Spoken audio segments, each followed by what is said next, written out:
I want you, first of all, to look at this clock and to remember the time that it says just after 9:16.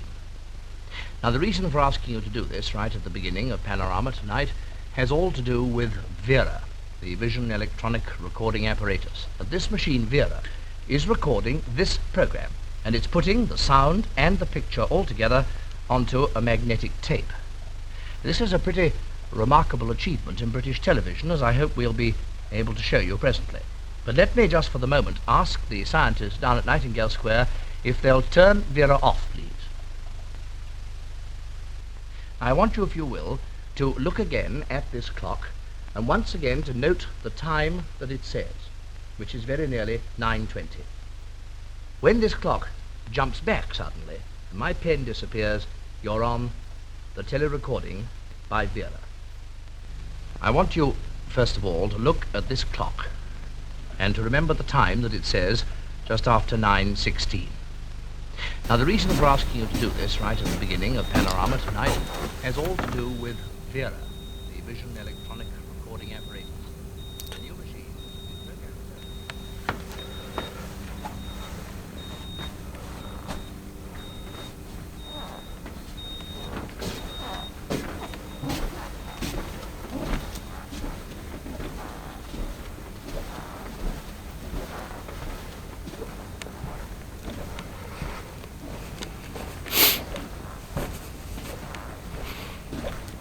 Adam Curtis, hello, how are you? I'm very well, thank you. A bit sleepy, but I'm okay. Me too, actually. So maybe this won't be the most interesting interview for people to listen to.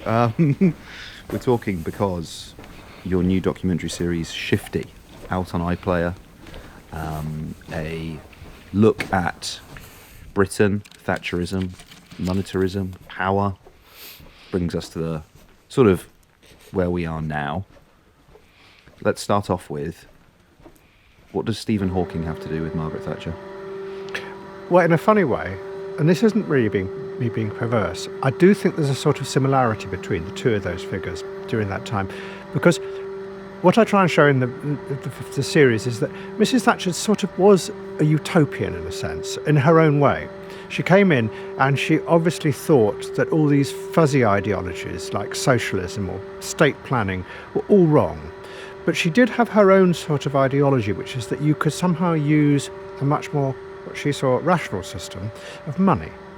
You could use money in two ways. One, you could use it as a way of rationally measuring what people want and what people need, as opposed to imposing it on them. That's her fundamental argument. But she also thought it was a bit like a scientific system.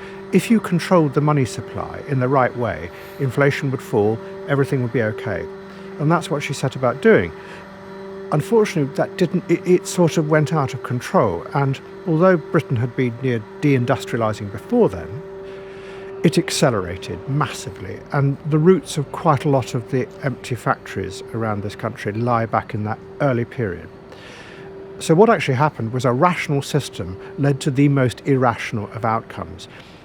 At the same time, and I'm not making any political comparison, but what Stephen Hawking was trying to do, he was a sort of utopian as well.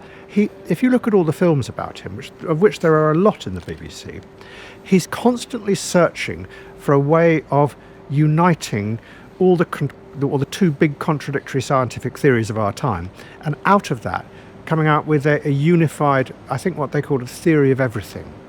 He really believed that this was going to happen. But if you look through all those films, what you're actually seeing is a rather, not sad, tragic, it's epic search for this unity. And every time he does it, the only way he can do it, or explain how he can unify them, is by portraying a completely irrational, weird world. I mean, there comes a point where he's challenged on black holes, because he's always said that black holes eat reality, what scientists call information. And he said, and the other scientist said, no, that doesn't happen. It just doesn't happen. So in the end, he had to come up with, well, he tried lots of different theories about why his theory was okay.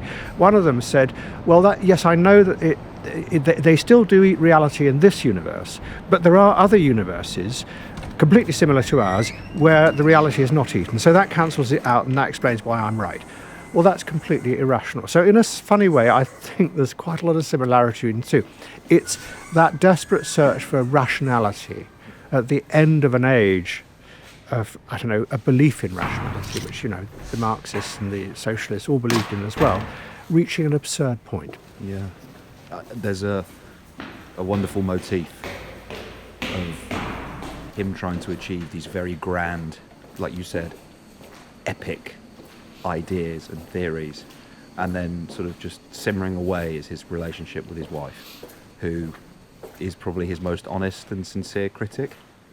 And I think there's it's something that is consistent throughout the film, is this kind of, there's these epic, massive, titanic sort of power dynamics at play, and then the emotional, the everyday, the funny, and somehow, an interview with a woman about her intersex dog sits alongside those things and doesn't necessarily feel out of place. Well, I wanted to show the complex interplay between all that stuff that happens and how that changes the way we think and feel about the world and the way people think about everything around them and the way they think about those in control of them. How that impacts on big power. I really wanted to show, and you're right, Jane Hawking is just a wonderful person because she sort of sees the absurdity in her husband's desperate search for this unified theory because she's religious. And whatever you think about religion, it actually acts, in this case, as a very good critique of the limits of his rationality. And you could argue that at various points in the film, I counterpoint some of the activities of those in power with absurd, detailed elements of the complexity of the world, which they are failing to deal with, in a funny way as well. It is funny, for sure it's funny. What drew you to the term Shifty as an anchor for the series? I think it had two meanings in my head, which is why I quite liked it, is that, yes, the whole series is about power shifting, not just in big power outside us, but in the way we impact as people on the world and what effect we had, say, on mass democracy, things like that. It was that shifting. But what I also wanted to show in the films, and it's partly the reason I made it in the way I did, is that as power shifts in a society, and I don't think we quite realise how deep that shift has been in the last 30 or 40 years, what happens is it affects not just those in power, but it affects how we feel about the world. Everything becomes a bit unmoored. I mean, one of the reasons I wanted to make the whole series was because I felt that there is a general feeling around that everything is a bit fluxy. I can't put it any better than that, is that things come and go, and no one really ever explains to us why, including journalists. No one does. So we live in this sort of fragmented world where, not so much fragmented, things morph. One thing morphs into another. And we begin to wonder about the politicians. Are they really what they say they were? Everything becomes uncertain. So I wanted to use a phrase that both captured the sense that actually there was a big shift in our society, but also how everything comes a bit hazy, a bit morphy, moving in and out of, a bit like a sort of drug experience where suddenly reality is there for a moment and then it's gone again and then it comes back again. I sort of feel that's probably how people experience the world these days. Yeah, the timpani drum starts to sound like a piano. The things that people took as unshakable truths in the Murdoch press all of a sudden start to seem less and less reliable. And I guess in a way you can then extend that into the political realm as well, where it's not in the series, but you've written in The Guardian about, is it Buchanan you went to go meet, about The Economist, talking about self-interest and how there's no such thing actually as public duty, that people only act in their own self-interest, and therefore if somebody tells you that what they're doing it for the greater good, they're trying to do something out of service or duty, the conclusion you're drawn to is, no, you're acting in your own self-interest, and therefore I don't trust a word you have to say. I did want to put into these films, that's why I called the second episode Suspicion, how early on, if you run a society where you are actually, I mean, to give to give people like Buchanan, who was an economist who had a big influence on the right in the 80s, to give them credit, he's not saying people are selfish. It's a very clear distinction. He's saying they're self-interested. They can still do good things out of self-interest, but fundamentally what drives them is what is good for themselves. And it is a big, harsh criticism of those people, what used to be called patricians, who told us that they were doing good. The moment you do that, you set in process a sort of radar that's constantly going around looking for people who are being hypocritical, or you think are being hypocritical. And it comes round to social workers, it comes round to bureaucrats who say they're working public good. Then, of course, tragically, it comes round to you, the politician. And you started this, but they're saying to you, but hang on, you say that you're doing things out of public duty because you're a politician, but you've just told us that's not true. At which point the politicians begin to, I suppose, suspect themselves. And I argue in the films that in 1997, when New Labour was elected, Gordon Brown gives away the last big lever of power politicians have over the economy, which is over interest rates. And the motive for that, I think, and he has said this in a quote, is that it's all about being trusted. They knew by that point that politicians weren't trusted. So to show that they're not being self-interested, they give away power. Well, that's sort of rationality leading to absurdity, in my view. So to experience these shifts in real time must simultaneously have been exciting, possibly also terrifying. Give me a sense of what it was like to experience, and if actually experiencing it made you think about the time in the way that you think about it now. I appreciate that's a slightly abstract way of asking the question. Like, was the seed for this idea planted in your experiences of the 80s, or? I mean, I grew up in all this time. I did, but I didn't want to make it as so many, as a lot of writing about history at the moment is about my experience. I think that seals you off, and I wanted it to be open to everyone's experience. And I was in a very lucky position where I had, I suppose it probably is the biggest visual archive in the world, which actually expanded massively during that time and went and recorded it. And I just had it all. And so what I did is I just started going through it, looking for, not just for the big stuff, but for fragments that actually I emotionally reacted to as being, I suppose, in my experience, oh yeah, that's authentic, I get that, and I remember that. So in that sense it is personal, but it's not about, I didn't want it to be about my experience at all. I wanted it to be actually about everyone's experience that was captured on video and film during that time. And then use that as a counterpoint, as you say, against some of what was happening at the top, and how the interplay of that worked. Because I do think you say it was frightening and as well as being exciting. I think that's right. And I don't think we quite realise how extraordinary it was yet. It was a shift in consciousness. What happened is millions of people began to experience and talk about the world to each other in different ways. That's what you see happening. They start, I mean, for example, one of the things I point out to is how many of the liberals were shocked by the fact that the working class, or so many of the working class, voted for Mrs. Thatcher.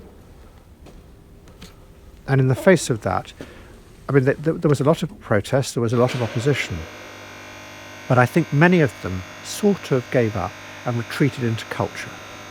And one of the things I wanted to trace in the films is the rise of culture seeing itself as a sort of world of opposition to what was happening in politics, which I think it now feels itself rather trapped by. Because when something like Brexit came along, it didn't really know how to respond in a tough political way to what it saw as a sort of duplicitous manipulation of people. It could only respond through culture. So we had lots of art and music and people getting and making emotional films about it. They didn't know how to respond politically, and they sort of lost it. So in that sense, there are all these shifts in consciousness. By that point, the liberal left had become trapped in its own world, a cultural world, which I still don't think it's come out of. Yeah, I want to come back to your point about authenticity, because I think it's essentially the sort of the currency now of our digital, social media driven society. But on this point about liberals kind of finding solace or turning away, there's some brilliant excerpts of people that are walking around the Tate, sort of going, what does it matter if no one understands it, because, or if other people don't understand it because I do, or in relation to Brexit, right? Amos is doing book promo or something, I think, for money.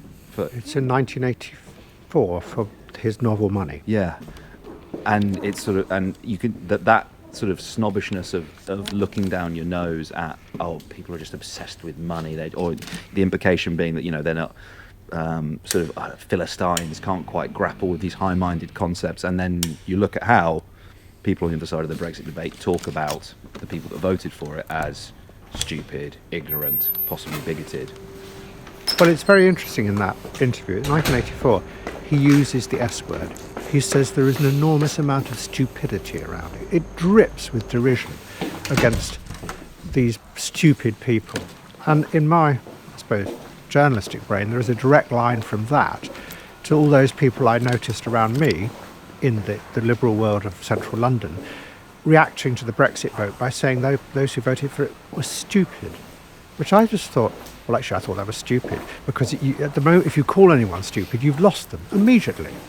You know it from yourself. If one of your friends calls you stupid, you hate them. Fuck off. Yeah, absolutely. I'm not. I swear I'm not. Well, because you believe in what you're saying, even if it's only a position you're taking at that point, you still believe it. And I'm trying not to use the word stupid all the time, but it is stupid to do it. And I don't think the left have ever recovered from that, because at that point, many of the people who had voted for Brexit and those who hadn't but still were suspicious of those in power sort of realised what was really going on, is this class maybe didn't really care for them, which they'd pretended for, I don't know, how long has the patrician class been going? For 150 years. For 150 years, they've been talking about the little people and how they're going to look after them. And suddenly, they turned around and started biting them in about 1979.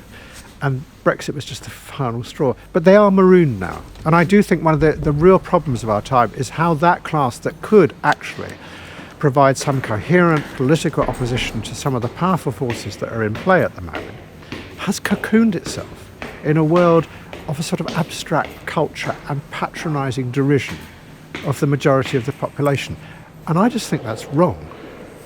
I don't think you're the only person who thinks that's wrong, Adam. Let's talk about authenticity, because I think your point about hypocrisy is also true. When I think about publishing on social media, when I think about the way that our political discourse is in part driven by it, and more broadly, not just within politics, entire mechanisms of marketing and selling products now rely on leveraging the authenticity of, people call them influencers, these creators, to say, no, I sincerely am recommending this product to you. I use it in my life. Here's a video of me using it in my life. And yes, someone may have paid me £10,000-20,000 to tell you I use it in my life, but nonetheless I do.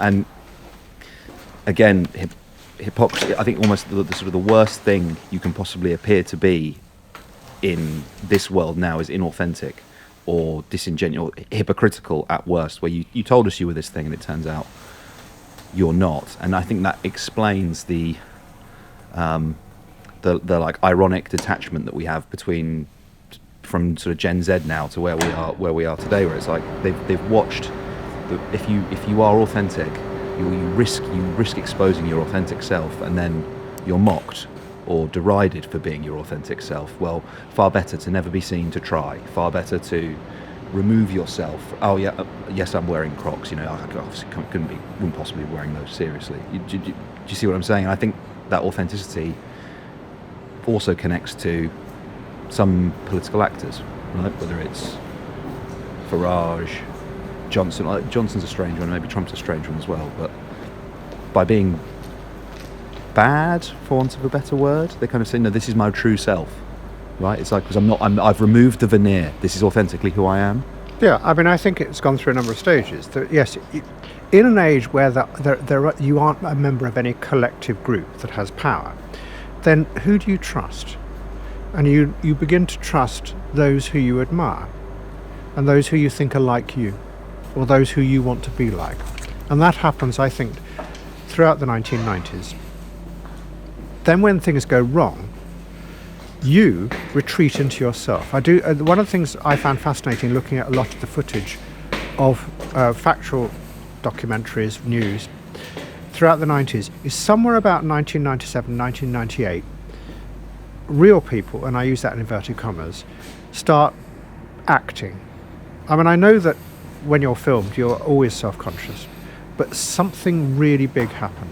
If you look at who did what I had to do, which is just go through all this footage, reams of footage, people just begin to retreat, and they replace it with you can see. I mean, I'm not being a specialist in this. You know when someone is putting something on, and a sort of acting mode comes into play. And this is before Big Brother. It's really before the internet.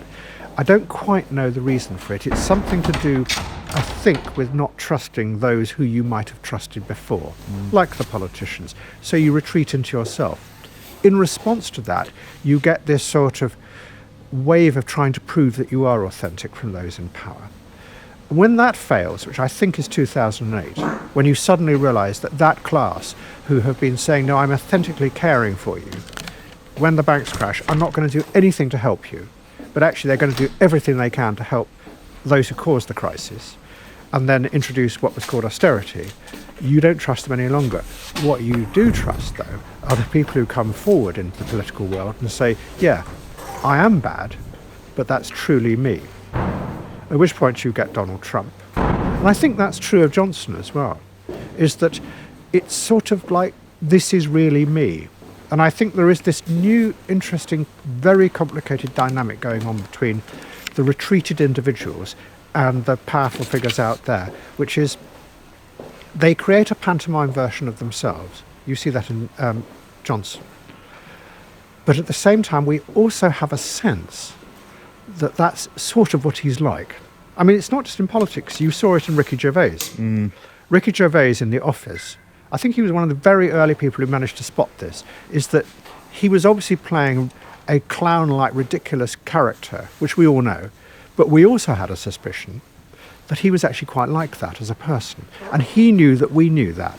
And it gets very, very complicated. And I think Johnson and Trump both now play on that. And it's the weird end of an age that started with the idea of being your authentic self, has ended with millions of people retreating and creating an inauthentic self of themselves on social media, whilst actually only trusting those who are saying, I am a bad person. Well, that's the absurd end of this strange age. Yeah. That's what I was just trying to point out. Toxic combination. There's a scene that I really liked, and I've said this to you already, where there's a woman who has a CCTV camera installed outside her block of flats, and she can watch it on TV. And she's I don't spend all day watching it, and she flicks through the channels, sees the snookers on, and then goes back to the CCTV camera. And obviously, it's very comedic in its timing, but you can kind of see the seeds of surveillance, suspicion. Fast forward to today, where data-driven surveillance by these ginormous tech companies surveil us in a way that a humble camera outside a door, you'd be going, well, is that ever an invasion of someone's privacy? And with the perspective of today, you kind of look back on it and go, God, that's actually quite sweet in a way. It's perhaps a little bit naive, but what is it fair to draw that line in the same way? I don't want to keep sort of coming back to you and saying the themes that you explore in the film, they're here in the present day, because things are never quite as simplistic or as simple as that. Is it fair to do that? Well, it's fair the reason I put that in is because she's lonely. Yeah. And in a really strange, odd and rather touching way, she sees a companionship in sitting in her flat in a block of flats, just watching people coming and going. And in that sense, you can see, you're right, it was the beginning of monitoring, seeing what was happening in the world as a way of managing it. She was happy with it because it gave her a feeling of connection. There's a wonderful bit where she suddenly decides, to switch over the snooker. Then there's a comedy. But she doesn't like that. She switches back to watching The Door. And I just thought, well, it's funny. And I think she sort of knew it was funny as well. But she was also clearly someone very much on her own, and it gave her a sense of security, and it gave her a sense of being part of the world. If you fast forward now, people feel the very opposite. People feel isolated in something watching them. And I sort of think it's the big shift in our time, is that she was sort of part of something.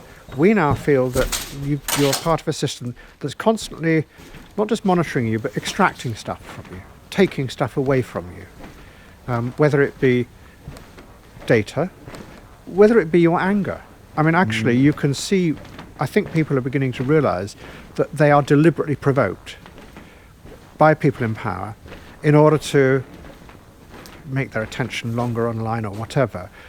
And also, I think there's this loop system at the moment. I haven't really quite fully got this in my head, but it's almost like, I call it distraction extraction, is that you get distracted, like she's distracted by this stuff, because it's something going on. You can see early doom scrolling, actually, in that woman. She's just watching and watching and watching. Yeah. With a slight sense of Snooker comedy, back CCTV to feed, yeah. back to that, with a slight sense of nervousness, which is what sort of doom scrolling is about. It's not really about panic. It's just a sense of, there's something might happen. It might, yeah. It might happen. The dull hum of anxiety. Yes, sort of which I think is much more prevalent than the apocalyptic journalism we get at the moment. The real feeling that people have at the moment is what you say, the dull hum of anxiety, thrumming away in the background all the time. You see that very early on in her. But what we've got to the point is we now realise that dull thrum of anxiety might be actually a way of managing us. I don't mean it's a conspiracy or anything like that. It's just what has emerged out of that thing of monitoring people is a way of, it distracts you into this constantly slightly jittery world, which keeps you online, because you don't really want to go out in the real world. It's a bit too angsty. And out of that, they can extract all kinds of stuff. So it's a constant loop of distraction, extraction. And I think you're beginning to see the roots of it in her. Yes. You quoted in that Guardian piece I mentioned earlier, I think the historian's name is Christopher Clark. Is that right? You quote him about talking about how the horizon, the political horizon, is darkening. He's talking about pre-revolutionary Europe, right? And you draw the dots, and particularly to the time that Shifty's about. But I think certainly you can make that argument about the modern day now, or even if there's that much of a distinction between the 80s and today, where that dull hum, the lack of a positive vision of the future, where the realm of political possibility is sort of stripped of its imagination, and what's possible gets narrower and narrower and narrower. And obviously, across Europe there are revolutions that happen. And I don't know if it's dramatic to say, when I look at UK specific, the context we're in now, it's not even occasional, like relatively frequent race rioting, sectarian violence, increasingly identitarian conflicts happening on the streets of Britain. How much of that parallel do you think it's appropriate to draw? Do you see today's political horizon as darkened? What I found fascinating about his book, which I suppose I hadn't really thought about, he argued that back in the 1830s and the 1840s, right across Europe, there was a sense that no one really knew what was coming. Everything was very uncertain. There was big inequalities, there were all the things we sort of feel now. But what I found most interesting, as he points out, no one had a language to describe all that. That all the terms that we now think of as having been with us forever, like left and right, social class, inequality, even the word ideology, we think that they're forever terms. But he was saying, no, they came out of the 1848 revolutions. Most of the revolutions failed in their main aim, but out of it came a new managerial class based on what was called mass politics. And that it created these terms that we just accept as the sort of cathedral-like foundations of our belief. But actually, they don't seem to apply any longer. And what I thought was interesting about that is whether the same thing might be happening now, is that the terms that were useful for that new managerial political class to manage these complex societies, and I don't mean this cynically, but they found a way to actually manage the mass migration of people into the cities, working in giant factories, social class, sociology. The idea of statistics as a way of understanding society didn't really exist. Whether those things were applicable to a mass industrialised society, whereas really, as I try and show in the films, Mrs. Thatcher accelerated the deindustrialisation of this country. In the process, she helped tear away the foundations of a mass society. And what's replaced it is a highly atomised, fragmented society where we all live in our own little village of one. That's what we live in. And what my brain is saying to myself is, well, as Christopher Clark points out in the 1830s and 1840s, it was just amorphous and there was no language to describe it. Well, what was happening? Maybe we're at that point again. And in fact, actually, he says that towards the end of his book, is that I think he says we're now leaving the old governing forces of mass politics. And no one knows what it is that is coming next. So wait, I apologise to the audience, I'm drawing the dots, connecting the dots myself now. Is the lecturer that appears in the series and talks about these words, is that Christopher Clark, the author of the book? That is a famous old historian called Eric Hobsbawm. That's right. Who wrote lots of, he wrote a great big 3-part history of the rise of industrialism, rise of capitalism in the West and in America. They're very, very good books. Yeah. So possibly then, if you were to try and look at what the defining terminologies of modern government are, you might think about targets and KPIs and efficiencies, that starts with Thatcher, but certainly is more of a new Labour thing. You know, there's that really funny clip where Blair's getting harangued by a studio audience because the man can get a doctor's appointment too quickly because they've targeted that everyone can get a GP. I think it's within 2 weeks or something. He's like, I don't want an appointment in 2 weeks. I want it in the future. And that kind of obsession with, well, if you want to bring down waiting times, we'll set a goal. We'll drive at that goal. You know, how does it play out in the grid? And that actually maybe that verbal architecture now perhaps serves better purpose, is a better descriptor of our time than the terminology you've been running through there about class, industrial action, industrialisation, deindustrialisation. Yes, but, and this is the fundamental problem of this time, is it was the late Conservatives and under John Major and then Blair that brought them in. Targets can be easily gamed. They can be manipulated, played with by those in power. What the target culture cannot deal with is power. It is portrayed as a new democratic way of dealing with you. We're not telling you as a patrician elite class what to do. We're saying these are the rational targets. It's up to you how to achieve them, and in response you will get rewarded. It's, again, you're seen as a self-interested individual. The problem with it, as everyone who's ever worked in a large organisation knows, they can be played with, manipulated. I mean, there are lots and lots of stories about the absurd outcomes of managerial targets. And what you're talking about is power. And I think, to go back to the revolutions of 1848, it was trying to find a set of concepts that could give people the power to be a countervailing force against those who were controlling their lives. And that's what's interesting about factories. They were the thing that gave us the language, because millions of people were put in these giant factories, ruthlessly exploited in the early parts of the Industrial Revolution. But then they realised they were actually together in this place. And together they had collective power. After that came trade unions, socialism, and a wider sense of being able to challenge power. What targets don't give you is the chance to do that. So in a sense, yes, they are the defining thing of our time, but possibly people will look back at them and say they were the final end of an attempt to manage a mass society, rather like the Soviet plan at the end of the 80s was. They tried to bring in computers to make the plan rational, and it got even more absurd. And I sort of wonder whether we're back there. Yeah, trauma zone. Worth watching as well for anyone interested. Do you ever worry that your own work is contributing to that sort of sense of helpless awe? You know, that it in a way could contribute to political paralysis or paralysis of political action?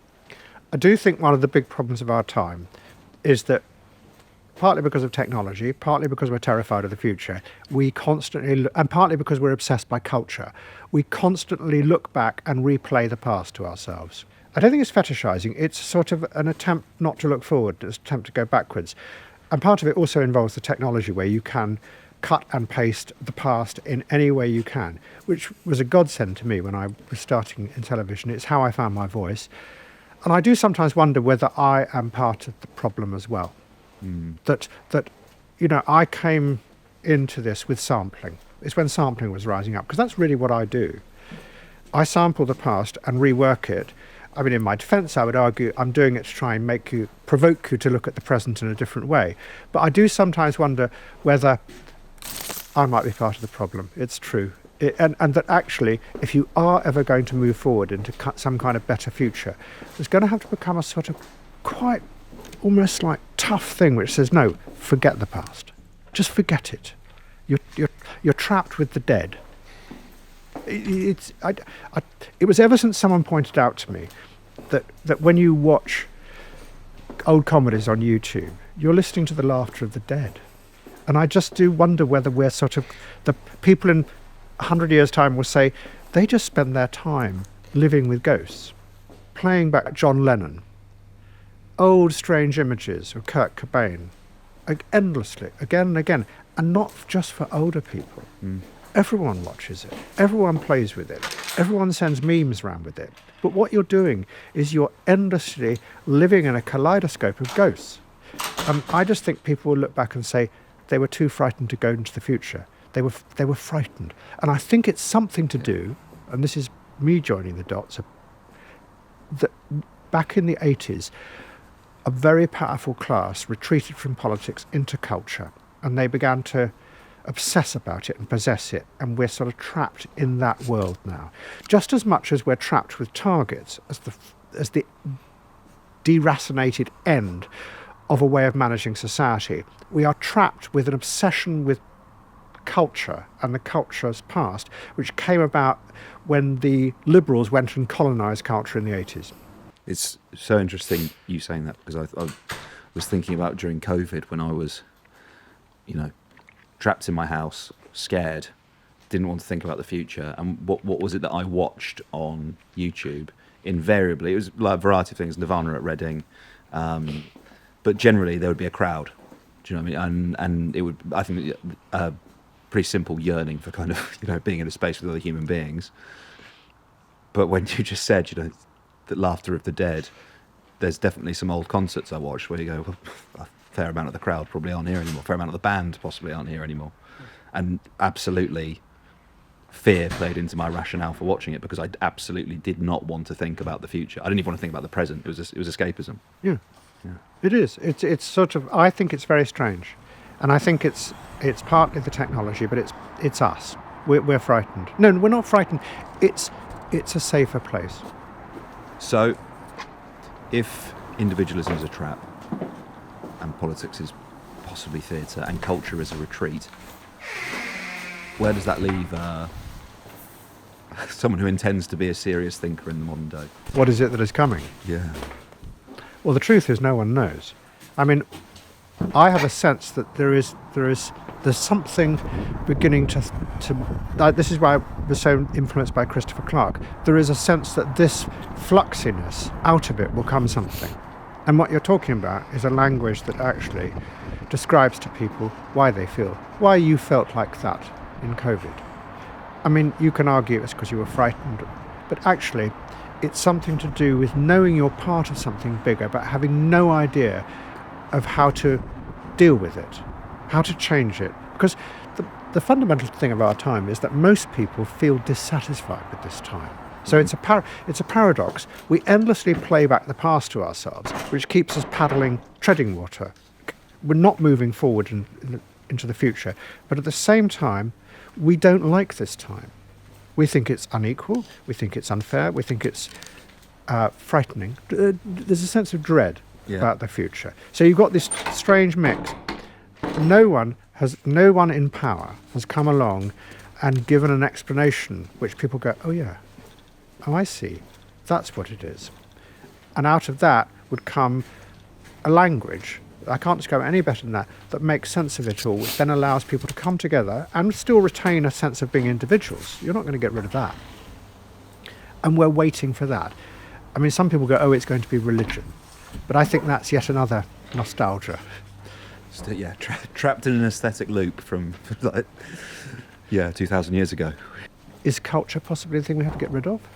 Is self-expression really all it's cracked up to be, if everyone wants to be self-expressive? I mean, I'm just asking questions, yeah. About the fun, because I always think, when you've got a problem which you can't really solve, it might be in the very thing you never question. Yes. So the very thing we never question is our right to be self-expressive. Why? I mean, I've always been interested in that religious idea of freedom, which is the Christian idea of freedom, which is that our real problem as individuals is we're trapped inside our own heads with all these buzzing thoughts and things we know are selfish, we know are narrow, we know are mean, things we never admit to anyone else. We're trapped in this, what you call a thrum of anxiety. We're trapped in that. And what Christianity says is we will liberate you from that. And the whole point about faith and belief is that you say, in whose service is perfect freedom. You are liberated from that. That's a concept that is so alien now. No one would believe it. But what I'm trying to say is a bit like Christopher Clark's 1830s, when things were completely different from now. I can see a future where a lot of the things that we believe absolutely are fixed, like self-expression, like the idea that what I feel is the most important thing, that they might have just disappeared. I don't know. It's not just about who distributes wealth and inequality. It's about having a language to understand how we relate to each other and the world. Challenging underlying assumptions, basically, yes. of your ideas. Yeah. Whereas I think just going on and on and on about inequality is like is almost a nostalgic language from that old mass politics, which you're not going to recapture. There's a book by Walter Scheidel. It's the Four Horsemen of Inequality, or I think it's called the Four Horsemen of the Apocalypse. And essentially, he makes the argument, backed with like a political economy, looks at Gini coefficients, which is the number we use to express inequality in a society, and does a historical analysis and says, I've crunched the numbers, and essentially the only ways you can effectively reduce inequality shown by history: state collapse, mass mobilization warfare, plague, or like horrific natural disaster, or I think state collapse / revolution. And obviously what's downstream of all of those things, tons of people die, therefore labour shortage, wages increase, perhaps some of the aristocracy are wiped out in the plague as well, and as a result sort of society reconvenes towards baseline, and then it gets worse and worse and worse again until the next horrific thing that happens.